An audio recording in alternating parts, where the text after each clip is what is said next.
Hi, my name is aJbishop and I'm author of Darcy's Education of Miss Elizabeth Bennet.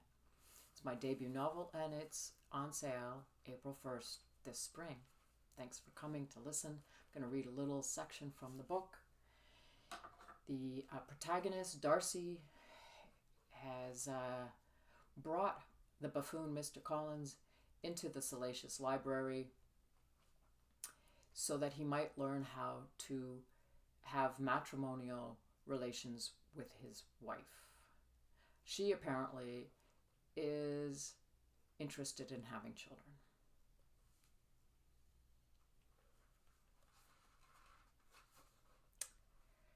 As they entered the room, Mr. Collins's face gained a pallor not common to healthy people as he peered at the lewd poster on the wall, the similarly suggestive books and pamphlets displayed on the table.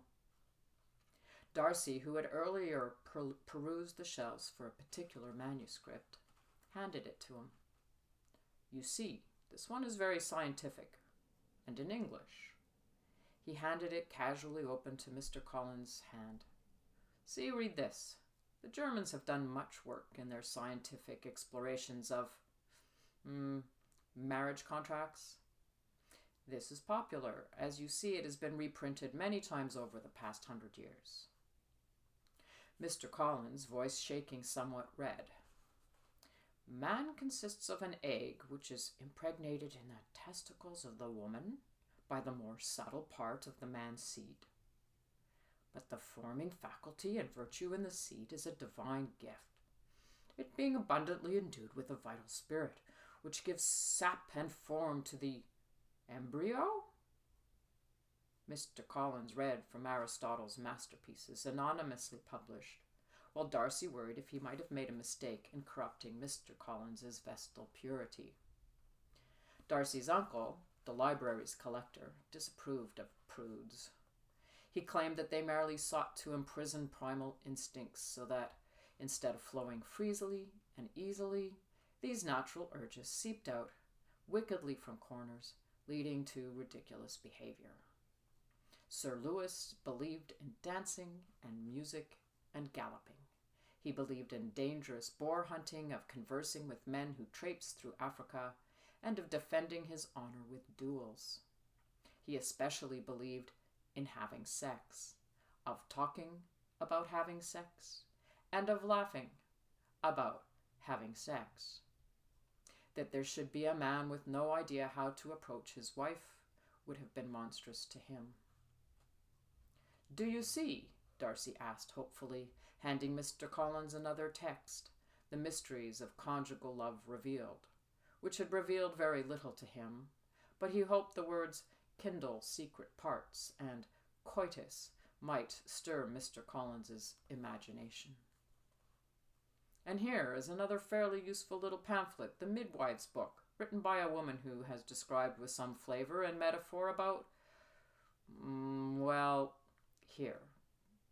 Darcy read. "True conception is thus when the seed of both sexes is good and duly prepared and cast into the womb.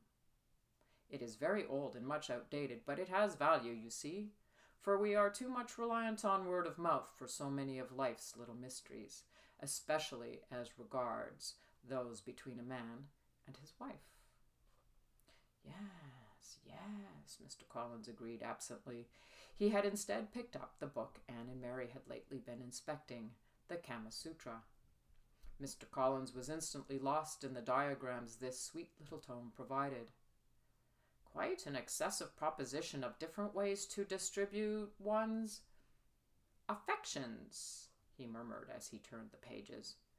"Not delicate in its diplomacy, not restrained in its portrayal of the mutual pleasures. See her face!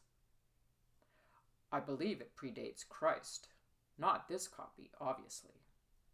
"Yes, indeed, obviously, so obviously.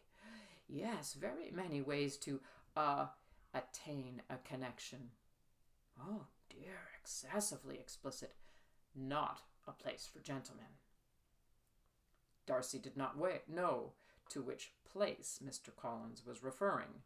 the library, or reproductive tract. Mr. Collins was so enraptured that he seemed to forget that he was not alone. After turning the pages slowly and deliberately for several minutes, he finally spoke with a voice quite constricted. "This is quite an astonishing room. You say that all of these materials are of a similar nature?" "They are." Thanks for joining me. I really appreciate your time today. No, just a second. It's not coming through. Oh, there it is. This is my book.